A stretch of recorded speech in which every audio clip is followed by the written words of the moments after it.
इधर जो है फ्रेंड्स देखने को मिलेगा जो कि हमारा यूजी है फिर से वापस आता है, जो कि 2 रात हो चुके होते हैं और डोंग अभी भी फैंग के ही पास होती है।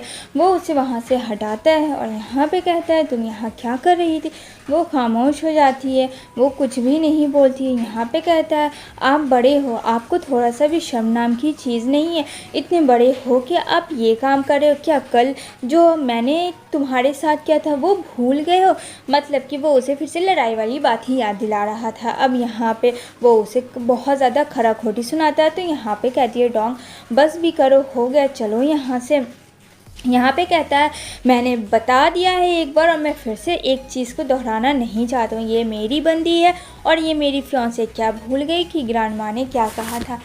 क्या वो बात तुम्हें याद नहीं है क्या? या फिर जानबूझ के तुम अनजान बनते हो? अंकल हो तो अंकल ही की तरह रहो, मैं भूल जाऊँ कि तुम मेरे बड़े अंकल हो। ऐसा कोई काम करने पे मुझे मजबूर मत करना। मतलब बाबर उसने इतनी बड़ी बात कह डाली। यहाँ पे बेचारा फैंग एक वर्ड नहीं कहता है, वो खामोशी से सुनता है और कहता है नेक्स्ट मंथ मेरी और मेरी फियांसी की शादी है, जो कि ग्रैंड माँ ने जैसा कहा था ठीक बिल्कुल भी वैसा ही होगा। 1 सेकंड का भी देरी नहीं होगा, मतलब मुहूर्त में। भैया इसे तो एकदम जल्दीबाजी में शादी करनी है, चाहे कुछ हो जाए, पंडित जी आए या ना आए उससे उसे मतलब नहीं है। और वहाँ पे वो डोंग का हाथ पकड़ता है और वहाँ से उसे बाहर लेके जाता है। यहाँ पे वो बोलता है क्या कर रही थी तुम उसके साथ? क्या तुम उसके साथ पूरी रात थी? यहाँ पे वो बोलती है ऐसा कुछ भी नहीं है, मैं उसके साथ नहीं थी, बस मैं उसकी केयर कर रही थी। यहाँ पे कहता है तुम्हें पता है ना मेरी और तुम्हारी शादी है नेक्स्ट मंथ। आखिर क्या चल रहा है चक्कर? बोलो डोंग, तुम्हारा और उसके बीच में क्या चक्कर है? यहाँ पे कहती है ऐसा कुछ नहीं, कोई चक्कर वक्कर नहीं है, उसने मेरी जान बचाई और मैं तो बस उसकी केयर कर रही थी, जो कि वो बहुत ज़्यादा हर्ट था, दैट्स इट। और मेरा कोई भी इंटेंस नहीं था। तुम्हें क्या लगता है कि मैंने लास्ट नाइट उसके साथ क्या किया था? वो इतना डेंजरस था, उसको मैं छोड़ के कैसे सकती हूँ? और तुम्हें पता है ना वो जो डेंजरस हुआ है वो सिर्फ मेरी वजह से हुआ है। उसने मुझे बचाया, उसने मुझे प्रोटेक्ट किया और मैं इतना सा भी उसके लिए ना करूं। यहाँ पे वो काफ़ी मतलब गुस्से में आ जाता है। सडनली यूजी का जो बिहेवियर होता है वो पूरे का पूरा चेंज ही हो जाता है कि अरे ये भैया ये क्या हो गया। यहाँ पे कहती है डोंग कि तुम्हें क्या हो गया है, तुम सडनली ऐसा क्यों बात कर रहे हो? क्या तुम्हें पता नहीं है अगर ऐसा कुछ भी करना होता तो क्या मैं पहले भी कर सकती थी जब उसकी मेड थी, अभी सडनली क्यों? मैं जब तुम्हारी फियांसे बनी तो मैं हमेशा ट्रू हूँ तुम्हारे साथ। यहाँ पे वो भी सुना देती है यूजी को अच्छे से, सच में सुनाना भी चाहिए, मतलब यूजी ने तो पूरा हक ही जमा लिया था। फिर यहाँ पे कहता है अच्छा ठीक है, आई एम सॉरी, मैं बहुत ज़्यादा जज्बाती हो गया था, मुझे समझ नहीं आ रहा था कि मैं कैसे तुमसे बात करूं। I am really sorry. तुम्हें पता है ना कि मैं तुमसे कितना प्यार करता हूं और मेरी फियांसे किसी और के साथ हो, ये मुझसे देखा नहीं जाएगा। तो देख रहे हो ना मलाई में मक्खन कोई लगा रहा है, यूजी से सीख ले। और कहता है क्योंकि मुझे अंकल पे बिल्कुल भरोसा नहीं है, बस यही बात है। तुम्हें पता है ना वो किस तरीके से तुम्हारे पीछे पड़े हुए हैं, तुम समझ रही हो ना मेरा कहने का क्या मतलब है? यहाँ पे वो उसे पकड़ लेता है और यहाँ पे कहता है मैं नहीं चाहता कि जो अभी आज हुआ वो दोबारा हो। यहाँ पे वो बोलती है यू हर्टिंग मी। यहाँ पे भैया बंदा ने तो अलग ही सियाप्पा क्रिएट किया था, उसे तो बस दुश्मन नज़र आ रहा होता है फैंग, और उसके कान भी भर रहा होता है डोंग के कि फैंग हमारा दुश्मन है, बस उसे रास्ते से किसी भी तरीके से निकालना है। यहाँ पे वो कहती है ठीक है मैं समझ गई तुम क्या कहना चाह रहे हो, वैसे इतना समझ लो कि मैं तुम्हारे साथ कभी भी गलत नहीं करूँगी। यहाँ पे वो बस मैंने उसकी लाइफ को सेव किया जैसे उसने मेरी लाइफ कल रात सेव हुआ। अगर कोई और रहता तो उस जगह पे मैं भी वही करती जो मैंने उसे किया था, चाहे वो कोई भी होता। तभी यहाँ पे उसे लगता है अब कि उसने कुछ ज़्यादा ही औकात से ज़्यादा बोल दिया, कहीं डोंग को उसकी सच्चाई न पता चल जाए।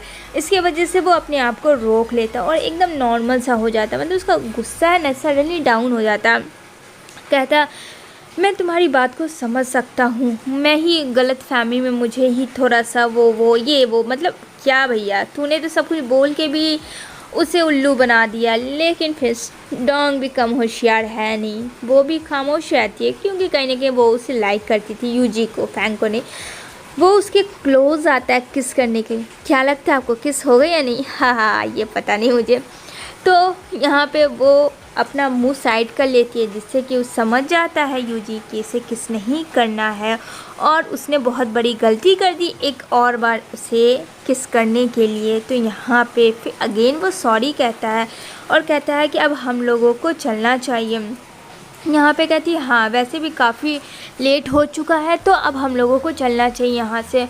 तो कहता है हाँ ठीक है चलो। यहाँ पे वो आगे आगे जाती है, वो पीछे पीछे आता है।